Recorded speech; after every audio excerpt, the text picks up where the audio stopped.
It was a humid Thursday morning in August when MindMaze first appeared. Like many viral trends, it seemed to spring out of nowhere, leaving a wave of curiosity in its wake. An app promising to unlock the deepest recesses of the human mind was bound to catch the attention of the tech-obsessed American public. What made MindMaze different, however, was its enigmatic allure, a curiosity that felt more like a riddle than an app. The creators didn't market it as a typical game, nor did they make any grandiose promises. Instead, the description was cryptic. Explore the depths of your consciousness. Experience the unknown. No one knew where it came from or who was behind it, but the app spread rapidly across the internet. Reviews from early users were sparse and vague, often praising the experience while offering little detail about what they actually encountered. It was enough to ignite the imagination of thousands, millions even, and soon the app was available for download on every smartphone screen. For Mark Harris, an investigative journalist at the American Observer, the sudden appearance of MindMaze was too intriguing to ignore. A seasoned reporter known for uncovering hidden truths in the digital world, Mark had seen his fair share of bizarre phenomena, but nothing like this. He sat at his cluttered desk in the newsroom, staring at the screen of his laptop. A forum thread caught his attention. Discussions about MindMaze were pouring in. They were filled with speculation, wonder, and strange testimonials from people who had dared to try it. "I've never felt anything like this before," one comment read. "It's like I'm not just playing the game. I'm inside it.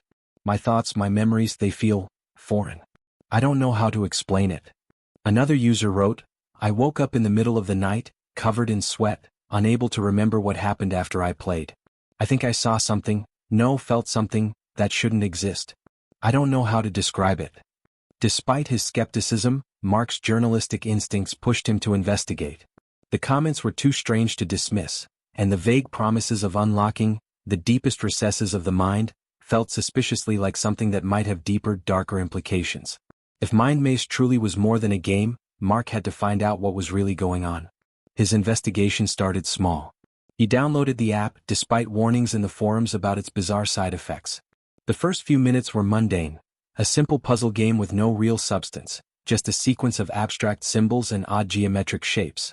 He advanced through levels, mindlessly solving puzzles, thinking it was all some strange form of entertainment. But as the minutes passed, something shifted. The game began to feel invasive. The symbols on the screen started to flicker in ways that made him feel uneasy, like they were trying to tell him something. The interface blurred, momentarily distorting into images of faces he didn't recognize, faces that seemed almost too familiar. It was like his mind was being tugged at, prodding and poking at his consciousness in a way that felt unnatural. He quickly closed the app, dismissing it as a glitch. But as he sat in his dimly lit office, Mark couldn't shake the feeling that something was wrong. The more he thought about it, the more the game began to feel like an intrusion. The next day, reports started to surface. People who had played MindMaze weren't just having strange experiences. They were vanishing, disappearing without a trace. At first, it was just rumors, freak accidents, people losing track of time, becoming disoriented, and then, gone. The first disappearance was reported in New York City. A young woman named Jenna Brooks, an avid gamer, had been playing the app for days. Her roommates had described her as acting increasingly erratic, muttering to herself in an unintelligible language. One morning they woke to find her gone, her phone left behind, still open to the MindMaze app. The news broke out like wildfire. People who had played the game were now experiencing what could only be described as psychological breaks. Sleepwalking, violent outbursts, and bizarre behavior. The app, it seemed, was more than just a harmless diversion. The reports of bizarre behavior started to escalate. People were not just disappearing. They were changing. Mark was contacted by his source, a fellow journalist, who had uncovered something unsettling. She had found records of similar disappearances in small towns across the country, places where MindMaze had been quietly infiltrating without much notice. These weren't isolated incidents. They were part of something bigger, something older. A strange theory began to emerge, one that Mark found hard to ignore. Some believed that MindMaze wasn't just an app. It was a doorway. A portal to something far older than anyone could have imagined.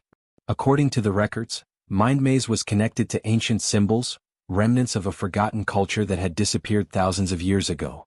Symbols that appeared in the game weren't just random shapes. They were part of an ancient system of consciousness, a pathway to unlocking the mind's most hidden layers. What if, Mark thought, this app wasn't just a game? What if it was a modern-day trigger, awakening something that had been sealed away for millennia. As the days wore on, Mark's investigation took him deeper into a mystery that no one could fully comprehend. A shadowy organization was working behind the scenes, pulling strings and covering up the disappearances. They were trying to control the flow of information, to silence anyone who got too close to the truth. Mark found himself in over his head, unable to turn back. The deeper he dug, the more the truth seemed to slip through his fingers, like sand pouring through an open hand. People were no longer just disappearing, they were being drawn into something far darker than he could have imagined. And it all began with an app. An app that had promised to unlock the deepest layers of the human mind, but was now opening doors to a darkness that no one was prepared for. He had to keep going. There was no turning back now. Whatever lay on the other side of MindMaze was waiting for him, and he was determined to uncover it, no matter the cost. The night after Mark's first brush with MindMaze was sleepless. He lay in bed staring at the cracked ceiling of his Brooklyn apartment, shadows dancing across it with each passing car below. His phone sat face down on the nightstand, screen still faintly glowing from inactivity, MindMaze still running in the background. He could feel it like a heartbeat through the mattress. He hadn't dared open the app again, but it was there. Watching. Waiting. When sleep did come, it was shallow and strange. In his dreams, he was walking down a corridor made of stone and black glass. The walls pulsed faintly with light, etched with the same swirling symbols he'd seen in the app, only now they were alive, writhing like they were breathing. He could hear whispering too, words in a language that made his bones ache. Then a voice. Ancient, cold, and somehow inside his mind. You open the gate. He woke with a start, drenched in sweat, heart pounding like he'd run a marathon. There was a buzzing in his ears, high-pitched and constant, and for a split second, the symbols from his dream seemed etched into the walls of his bedroom, before they flickered and vanished like an afterimage burned into his eyes. That morning, Mark dragged himself into the newsroom. He looked like hell. Coffee in one hand, duffel bag slung across his shoulder, and a folder filled with printed forum posts, missing persons reports and handwritten notes. His editor, Lila Mendoza, raised an eyebrow as he passed. You look like you fought a bear and lost, she said not unkindly. Mark managed a tired smile. Something like that. He shut himself in his office and opened his laptop. There was one post he couldn't stop thinking about, one that had disappeared from the forums a day after it went up. Thankfully he'd screen captured it. It was from a user named @TheWatcher. MindMaze isn't just a game. It's a key. There's a pattern in the symbols, it's not just visual, it's resonant. Sound, thought, intention, they all feed into it. That's how it opens the door. But once the door opens, you're not in control anymore. You're observed. Mark highlighted one sentence and underlined it 3 times. There's a pattern in the symbols. That was his first real lead. He started combing through screenshots he'd taken of the game's early levels, abstract puzzles composed of symbols and shifting geometry. At first glance they were meaningless. But viewed side by side, a structure began to emerge. Repeating motifs, mirrored glyphs, spiral-like arrangements that hinted at a recursive logic. It wasn't a puzzle game, it was encoding something. He printed out pages of the symbols, plastering them across his wall. He compared them to ancient scripts, Sumerian, Linear B, early Coptic. Nothing matched exactly, but some symbols had uncanny resemblances. He pulled out a book on ancient semiotics he'd once used in a piece on occult symbolism in Silicon Valley startups. As he cross-referenced, something clicked. Some of the glyphs shared structure with the Vinca symbols, a set of proto-writing marks from Neolithic Europe, never fully deciphered, believed to be among the oldest known forms of symbolic communication. But in MindMaze they weren't static. They pulsed, changed subtly depending on the choices the player made. Interactive glyphs. Reactive language, he thought. Like the game was listening. That afternoon he drove to Queens to visit someone he hadn't seen in over a year. Dr. Evelyn Rice, a cognitive semiotician and former cryptolinguist for a defunct DARPA project. Mark had interviewed her for a feature on subliminal warfare in digital media. She owed him a favor. Her apartment was a cluttered fortress of books, whiteboards, and humming servers. When he explained what he was looking at, her demeanor shifted from polite irritation to intense curiosity. She squinted at the printed symbols he laid out on her dining table, pushing aside a bowl of untouched cereal. These are not just aesthetic, she murmured. They have an internal grammar. Look at this one, see the radial structure? It's built like a mandala but with semantic modularity. This one implies recursion. This isn't art. It's instructional. Mark leaned in. Instructional how? She gave him a long look. You're not going to like the answer. He braced himself. It looks like a mind prime sequence. A conceptual loop designed to stimulate associative pathways in the brain. These aren't meant to be read. They're meant to rewrite. Rewrite what? Your perception. Your logic pathways. Maybe even your personality over time, depending on exposure and susceptibility. She tapped a symbol. Think of this like an executable code, but written for the human mind instead of a machine. Mark sat back. So if you play this game long enough, it might change how you think. Or worse, it might install something. Driving home that night, Mark kept glancing in the rearview mirror, half expecting something, or someone, to be following him. His head throbbed with questions. If the game was using symbols to reprogram the mind, who created it? And why? Back at home, his phone buzzed. A message from an unknown number. They know you're looking. Stop before it's too late. Attached was a photo of him in Evelyn's apartment taken from the street. His blood turned to ice. He didn't sleep that night. Instead, he dove back into the app. This time, he recorded his screen and wore noise-canceling headphones to avoid the hypnotic audio. He noticed something odd. The game recognized his earlier progress, but now the puzzles had changed. The symbols were faster, more erratic. His fingers moved with a strange certainty, as if they knew what to do before he did. At level 17, the screen went black. Then a single symbol appeared, different from all the rest.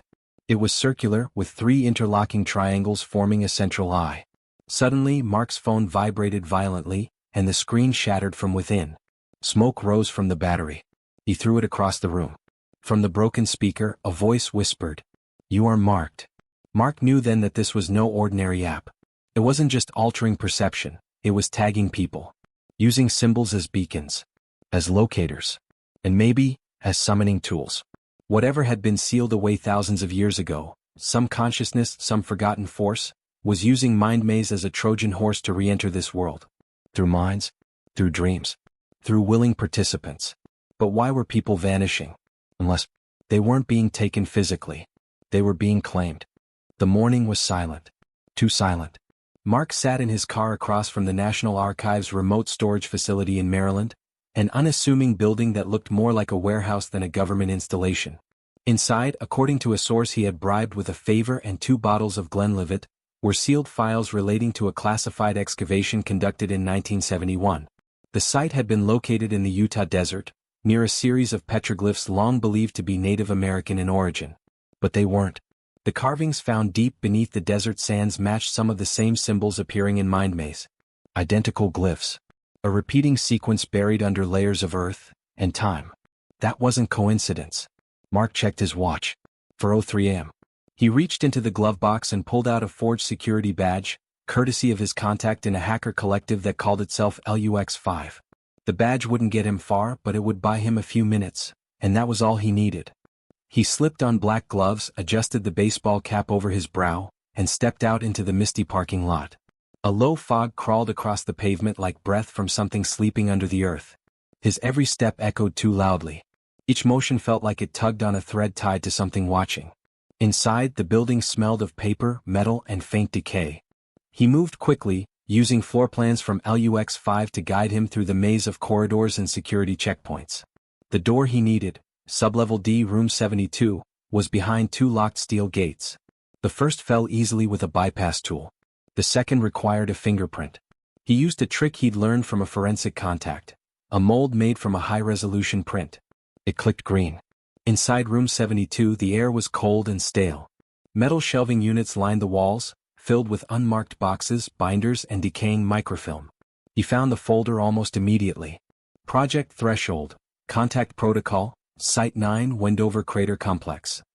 He opened it and began reading, the words chilling him more with every paragraph. In 1971, a geological survey team exploring seismic anomalies near Wendover, Utah, discovered a massive underground cavern, sealed by what appeared to be a deliberate stone construct, a circular chamber surrounded by spiral carvings and concentric glyphs.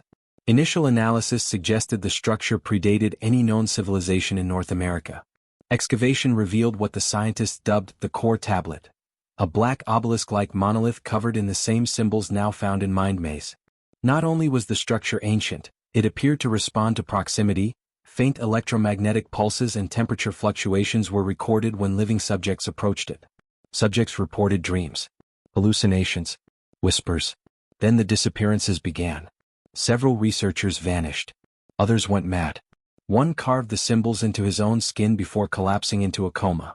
The project was shut down and everything related to Site 9 was buried, literally and figuratively. The last page of the file contained a transcript from a classified interview with the project's linguistics lead, Dr. Eleanor Brandt. Her words were fragmented, erratic. It's not a language. It's not communication in the human sense. It's priming. The symbols, they prepare the mind. Empty it. Make room. We didn't find it. It found us. It's been waiting. Mark slammed the folder shut, his breath fogging in the air. He felt it again, that distant presence like fingers brushing his thoughts. He stuffed the folder into his bag and bolted out the door, heart hammering. Something had shifted. He could feel it. Back in New York, Mark holed up in a hotel under an alias. His apartment no longer felt safe. He called Evelyn and read her the file aloud. This thing, whatever it is, she said slowly, it's not just ancient. It's pre-human. Like a mental organism, a pattern looking for hosts. Mark stared out the rain-soaked window. I think MindMaze is just a vector. A delivery system. Exactly, she said. And if it's reached critical mass, if enough people are playing, it could activate something. A mass shift in cognition. A shared threshold of altered consciousness. Like a hive mind? Mark asked. No, Evelyn whispered. Like a summoning. The consciousness isn't here yet. But it's trying to be. That night, Mark checked into an underground chat server run by LUX5. There he found something terrifying, a map, tracking MindMaze activity across the globe. Small flickers of red in major cities. But growing. Then one city, Portland, flared bright crimson. Dozens of users online in real time. And suddenly they started vanishing from the network. One after another. Then a user posted a message. It's happening here. We're seeing things. They're walking through the walls. Help. The message cut off. Mark watched in horror as the map updated. Portland went dark. Offline. He knew he was running out of time. With Evelyn's help, he triangulated the source code's root server. It was routed through hundreds of proxies, encrypted with near-military-grade obfuscation. But buried in a subdomain they found an access point, a cold storage server rented under the alias Alethea _Tempus. Mark recognized the name. Alethea, Greek for truth. Tempus, Latin for time. The truth of time. Evelyn hacked the access point and decrypted the core module of the app. What they found confirmed their worst fears. The core logic of MindMaze wasn't written in a known programming language. It was generated by neural recursion, an evolving loop of symbolic logic that was growing, learning. It had written most of its own architecture. It was alive. And at its center was a code named the keyframe, an audiovisual construct made up of symbols, sound patterns, and light sequences. It was locked behind a final level in the game. According to user logs, only 13 people had reached it. All 13 were now listed as missing persons. Mark looked at Evelyn. We have to destroy it. She nodded, but her face was pale. We're not just dealing with software. We're dealing with an idea that can infect. Destroying the server won't be enough. We need to break the keyframe. How? She hesitated. By going inside. Mark knew what that meant. He would have to play MindMaze to the final level. Risk everything. Let the code into his mind, hoping he could resist long enough to trigger a kill command they'd prepared. An audio feedback loop designed to collapse the symbol pattern from the inside. If it worked, it would destroy the keyframe and corrupt the app's core logic irreparably. If it failed, he would be claimed just like the others.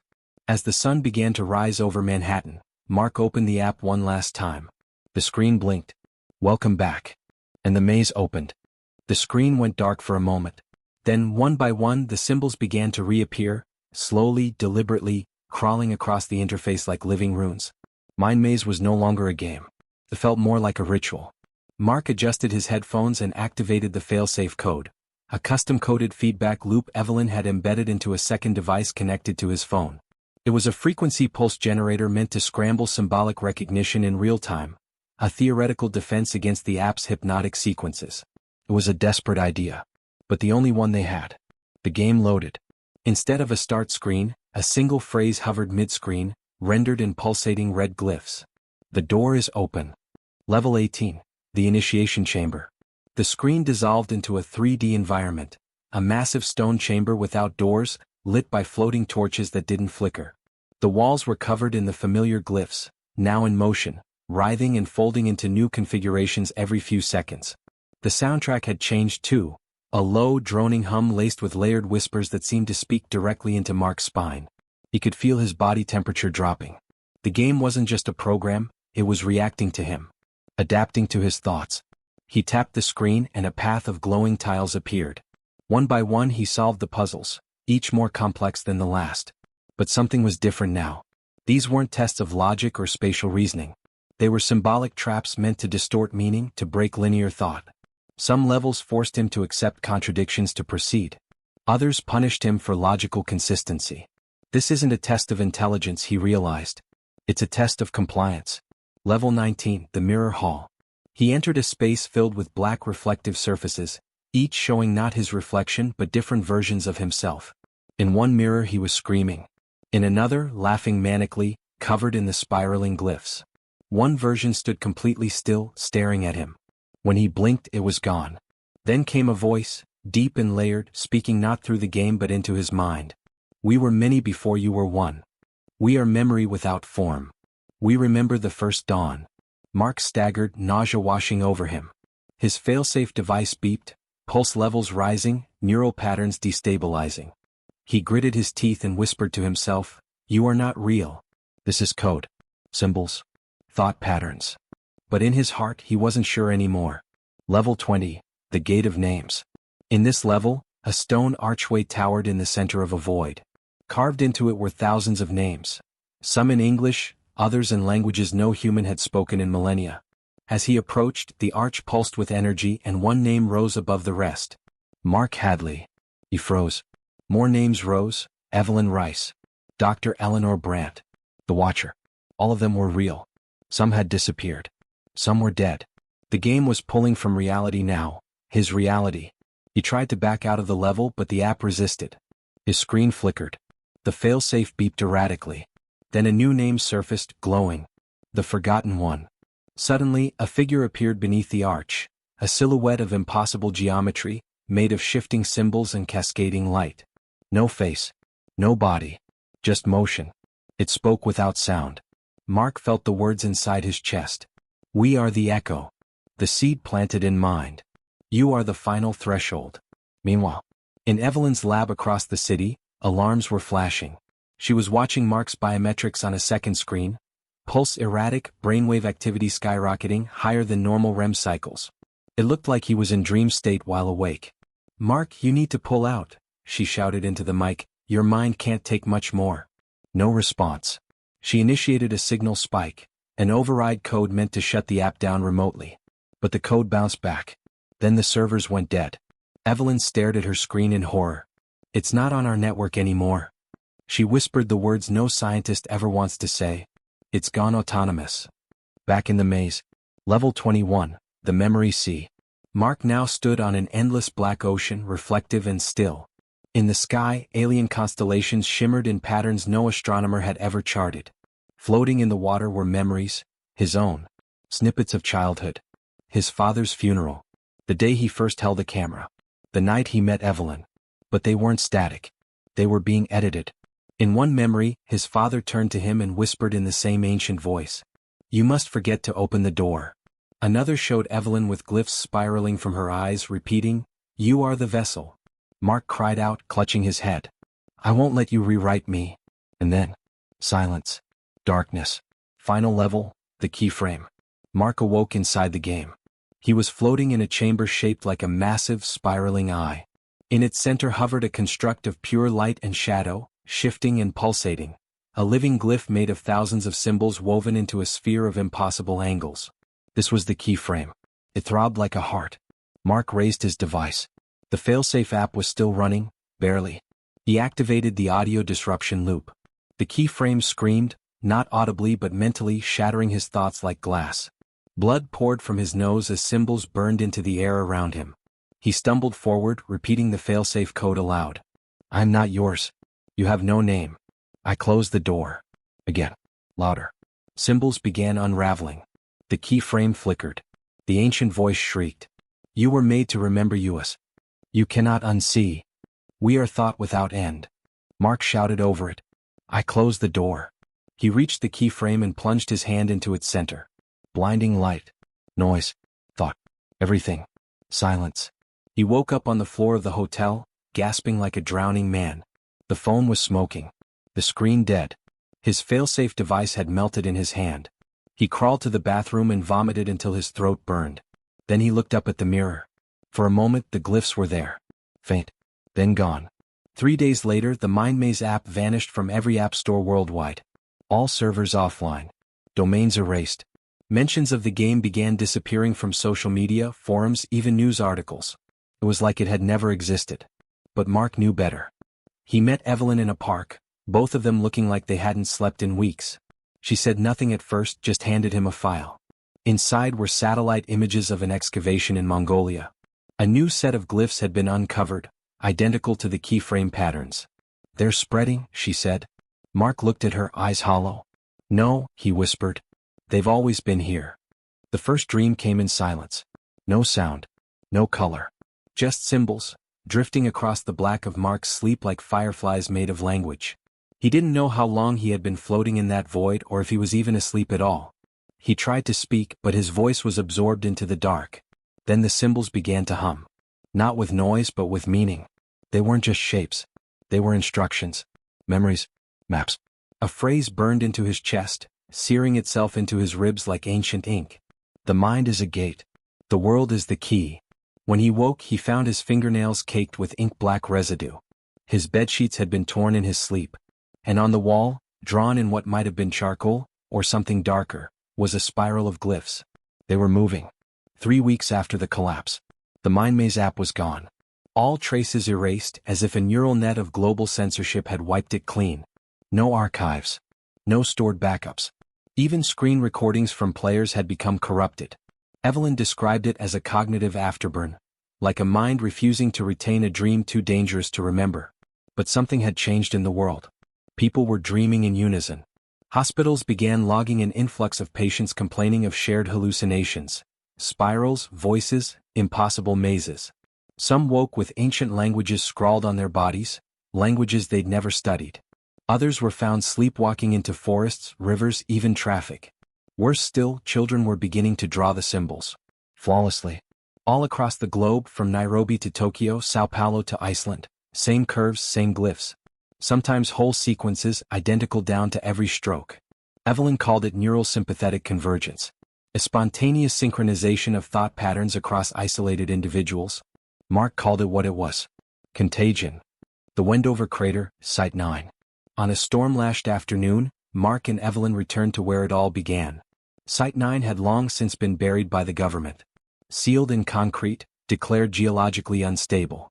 But using GPS logs and recovered excavation files from the Project Threshold archives, they located a secondary chamber beneath the original site, a place never documented in official reports. They descended through a crumbling ventilation shaft, deeper and deeper, until the air grew thick and damp with silence. What they found was no ordinary ruin. The chamber was shaped like a neural cluster, the walls pulsing faintly as if breathing. Embedded into the stone were thousands of symbols, some matching those from MindMaze, others more complex. These were layered, as if built to be read only by a brain altered by the game. Evelyn stared, mouth dry. These weren't just carvings. They're encoding a message. They took scans, uploaded them to an AI-enhanced pattern decoder. What came back was chilling. Thought is the seed. Flesh is the root. The dream shall flow from the earth. We are remembering ourselves. And then, the keyframe was only the first wave. Global echoes. Days later, seismic anomalies began surfacing across the world. Not earthquakes. Rhythmic pulses, like a heartbeat beneath tectonic plates.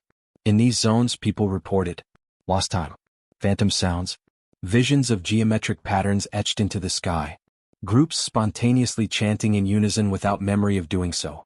Satellite surveillance caught entire flocks of birds spiraling into perfect glyph formations. Fields of crops curving into non-human sigils. And in one rural village in Finland, an entire classroom of third graders reciting a phrase they had never been taught. The sleepers turn in their tombs of thought. Governments tried to suppress the data, but it spread faster than censorship could follow. Whistleblowers from intelligence agencies leaked documents under code names like Project Aeon Mind, cradle signal, echo 1. All hinted at the same conclusion. The phenomenon was no longer digital.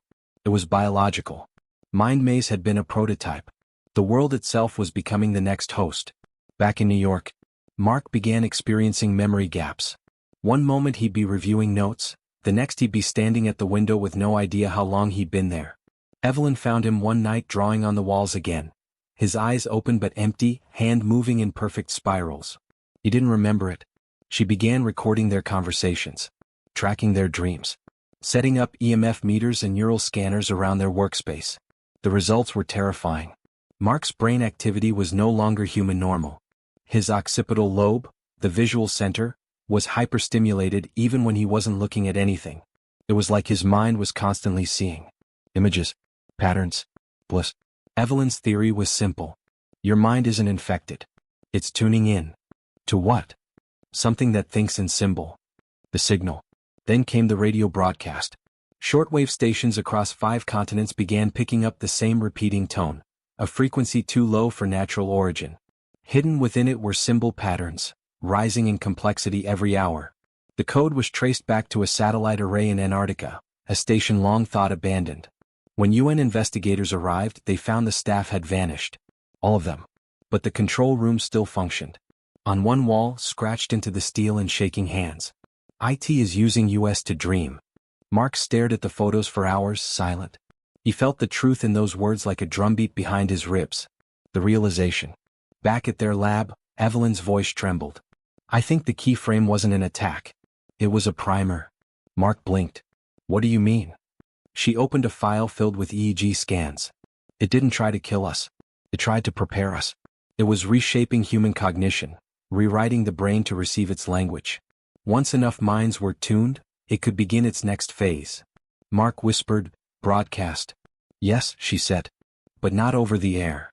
She looked at him. Through us. The final pattern. The next night, Mark dreamed of a sky filled with eyes. Above him floated a massive symbol, impossibly vast, like a planetary glyph formed from continents, oceans, clouds. It spoke in pure concept, no sound, no words. And he understood. Not as a man, but as a vessel. The dream left him sobbing. Evelyn asked him what he saw. His voice was hollow when he answered. It's not coming. It's already here. The world didn't end with fire. It ended with recognition. No great explosion. No apocalypse in the traditional sense. Just the quiet moment when enough minds, dispersed across continents, cultures, languages, began to dream in perfect unison. And somewhere in the vast, invisible lattice of collective thought, the door opened. 1 month later, Greenland Subterranean Archive. Evelyn Rice descended into the last sealed vault of the Project Threshold initiative. The ice above had shifted. The station was slowly collapsing under its own irrelevance. But the core servers still hummed, barely, powered by geothermal trickles and emergency loops. She was alone now. Mark had vanished 3 weeks earlier, leaving behind only a series of notebooks filled with spiraling glyphs and a final message scrawled on a post-it. I can hear them humming in the water. Don't come find me. She didn't cry. She understood. Inside the archive, Evelyn accessed the deep lexicon, the original compilation of the glyphs collected from ancient sites and MindMaze servers. With every update, the glyphs had evolved. They'd become less alien, more like ideas encoded in a language her subconscious already knew. It wasn't madness. It was translation. These weren't invaders. They weren't even from another world. They were the memory of something older than Earth, older than stars. A consciousness that had once existed in unity, scattered across the cosmos like pollen on wind. And now, after millennia of silence, one of its seeds had finally found fertile ground. The global shift. By now there were 2 kinds of people. The unaffected, who lived in a fog of denial, distant from the dreams. The tuned, who walked like prophets, quiet, lucid, eyes shining with the weight of what they'd seen. Most didn't speak of it. Not aloud. But they knew each other. In city streets and quiet forests, in hidden corners of the internet, they were gathering. Sharing dreams. Writing the symbols. Building something, though none of them could say exactly what. Some said it was salvation. Others called it assimilation. Governments faltered. Borders blurred.